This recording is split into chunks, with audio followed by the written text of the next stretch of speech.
जैसा अन्न वैसा, जैसा अन्न वैसा, थोड़ा जोर से, जैसा अन्न वैसा मन। ये नहीं लिखा था कि जैसा अन्न वैसा तन। खाना तो शरीर के लिए खा रहे हैं, तो जैसा अन्न वैसा तन होना चाहिए, जैसा अन्न वैसा मन, और जैसा मन वैसा तन।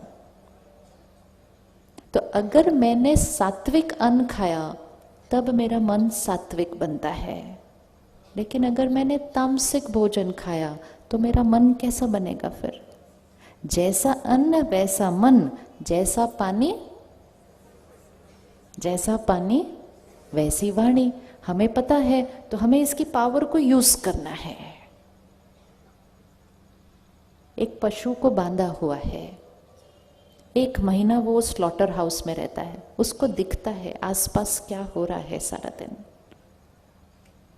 उसके अंदर कौन सी भावनाएं चलेंगी? वहां पर कौन सी भावनाएं चलेंगे? बताइए कौन सा होगा? किसी को बांधा गया है, उसको मालूम है उसको मारने वाले हैं, तो कौन सी भावनाएं होंगी उसके अंदर? नफरत, गुस्सा, डर, दर्द, उसके बाद हिंसा, उसके बाद मृत्यु। और वो हमारी प्लेट में आता है और हम कहते हैं प्रोटीन। प्रोटीन तो वो है, प्रोटीन तो वो है, लेकिन प्रोटीन के साथ दर्द है, हिंसा है, मृत्यु है, नफरत है, गुस्सा है, डर है। ऐसा भोजन खाना, ऐसा भोजन खाना। जब अपने घर में किसी की डेथ होती है तो जब तक वो शरीर घर में होता है 1-2 दिन, तो खाना नहीं बनता ना उस घर के अंदर। किस किस के घर में ऐसा होता है कि खाना नहीं बनता जब वो शरीर? क्यों नहीं बनता? क्यों नहीं बनता? पड़ोस से कोई खाना दे के जाता है, क्योंकि जब तक वो शरीर घर पर है वाइब्रेशन तामसिक है, खाना नहीं बनता घर के अंदर। वो तो हमारे परिवार के सदस्य हैं, उनका शरीर घर पे है, खाना नहीं बनता। और किचन में देखो किस किस के शरीर का खाना बन रहा है,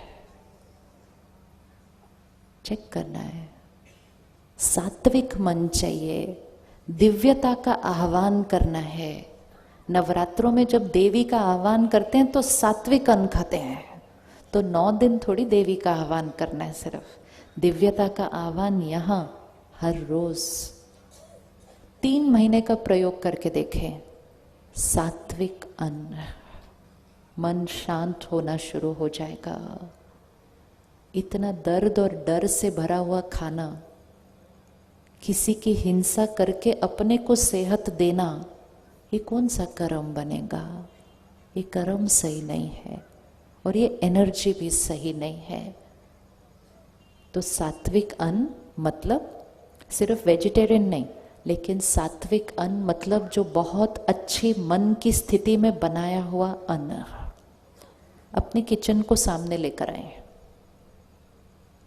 जिस मन की स्थिति से हम खाना बनाते हैं, वो मन की स्थिति के सारे वाइब्रेशंस खाने पर असर करते हैं। और जिस मन की स्थिति से खाना बनाया जाएगा, खाने वाले के ऊपर वो वाले वाइब्रेशंस असर हो जाएंगे। तो किचन के अंदर एक्चुअली घर के लोगों के संस्कार बदले जा सकते हैं। किचन को अपने परमात्मा की याद के गीत लगाओ। किचन के अंदर लगा सकते हैं, किचन में भजन भगवान के याद के गीत लगा सकते हैं किचन में। कौन कौन लगा सकता है अपने किचन में? कल सुबह ये एक चीज कर दो, पूरा टाइम किचन में वो वाले शब्द, श्रेष्ठ चिंतन के शब्द, भगवान की याद के शब्द, प्यार, सम्मान, शांति, शक्ति के शब्द पूरे किचन में गूंजेंगे। तो वो सारा खाना जो बन रहा होगा उसमें क्या जाएगा? उसमें क्या जाएगा? वो वाले शब्द जाएंगे। तो फिर आपके घर में खाना नहीं बनेगा, आपके घर में प्रसाद बनना शुरू हो जाएगा।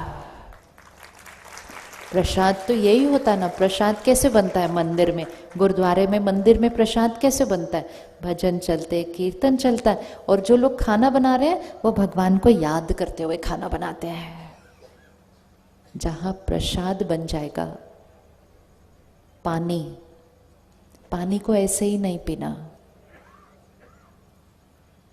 पानी को क्या करते थे पहले, जब खाने पे ऐसे ऐसे डालते हैं ना पानी को, तो उसको पानी को पहले क्या करते हैं, पानी को क्या करते हैं, पानी को परमात्मा को याद करके उसमें एक श्रेष्ठ संकल्प डाल के फिर वो पानी को क्या करते हैं, हम पूरे खाने पे ऐसे डालते हैं। उसका क्या मीनिंग है कि ये जो भी वाइब्रेशन इस खाने में होगी, किसी ने बनाया, उसकी कोई मन की स्थिति गई, तो हमने परमात्मा को याद किया, उस संकल्प को पानी में डाला, और फिर वो पानी को हमने क्या किया, पूरे खाने पे ऐसे डाला, तो हमने क्या किया, खाने के वाइब्रेशन को चेंज कर दिया। आजकल कभी कभी हम ये सब करना भूल जाते हैं, और हम खाने की प्लेट लेते हैं और हम कहते हैं रिमोट किधर है, टीवी ऑन करो, तो सोफे पे बैठ जाते हैं अपनी प्लेट लेकर। तो भगवान को याद करने की जगह जब टीवी को याद करके खाना खाया, तो सतयुग से कलयुग बन गया घर में। फिर घर में नियम बना दें, खाना खाते समय टीवी नहीं ऑन कराएंगे, 10 मिनट, सिर्फ 10 मिनट खाना खाना है सिर्फ। बच्चे भी सीख जाएंगे थोड़े दिन के अंदर, क्योंकि वो सारी चीजें देखते हुए अगर खाना खाया तो खाने के वाइब्रेशन भी क्या हो जाते हैं, दूषित हो जाते हैं, मन की स्थिति पे असर पड़ जाता है। परमात्मा को याद करके खाना खाएंगे और परमात्मा को याद करके खाना बनाएंगे। अगर घर में किसी को भी चिंता है, डर है, अशांति है, आप खाना बनाते समय उसमें डालते जाओ, परमात्मा की शक्तियाँ इस खाने में कूट कूट के भरी है। ये खाना खाना नहीं, प्रसाद है। हमारा घर स्वर्ग है, डालते जाओ रोज उसमें, हमारा घर स्वर्ग है, हमारे रिश्ते बहुत सुंदर हैं, हमारे बीच एकता है, हमारे बीच सम्मान है, रोज डाल दो।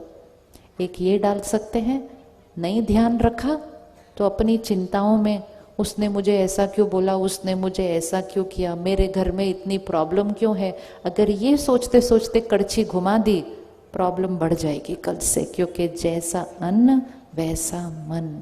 इसलिए खाना बनाते समय बहुत ध्यान रखना है, खाना खाते समय बहुत ध्यान रखना है। अपने किचन को मंदिर की तरह बनाना है। सिर्फ स्वच्छता बाहर नहीं, स्वच्छता अंदर खाना बनाते समय, कोई और बात मन पे नहीं होनी चाहिए। और परमात्मा की याद के गीत चला दो, तो अन्न कैसा बन गया, सात्विक, मन बन गया सात्विक। तीसरी चीज जो घर में आनी है वो है धन, जो दुआओं के साथ आना चाहिए। धन कमाते समय थोड़ी भी कुछ गड़बड़ नहीं करना। धन बहुत साफ आना चाहिए हमारे घर, क्योंकि धन से अन्न खरीदा जाता है, अन्न का असर मन पर होता है, मन का असर तन पर होता है। तो पहली चीज कौन सी हो गई, धन। धन साफ, दुआओं से, अन्न सात्विक, मन परमात्मा के ज्ञान से भरपूर, तो घर तो स्वर्ग बनना ही है, कुछ और बन ही नहीं सकता है, पॉसिबल ही नहीं है, पॉसिबल ही नहीं है। इन चारों चीज़ों में कहीं भी अगर हमने गड़बड़ की, तभी भाग्य में प्रॉब्लम आती है। अगर ये चार चीज़ें सात्विक हैं तो घर स्वर्ग बनना है।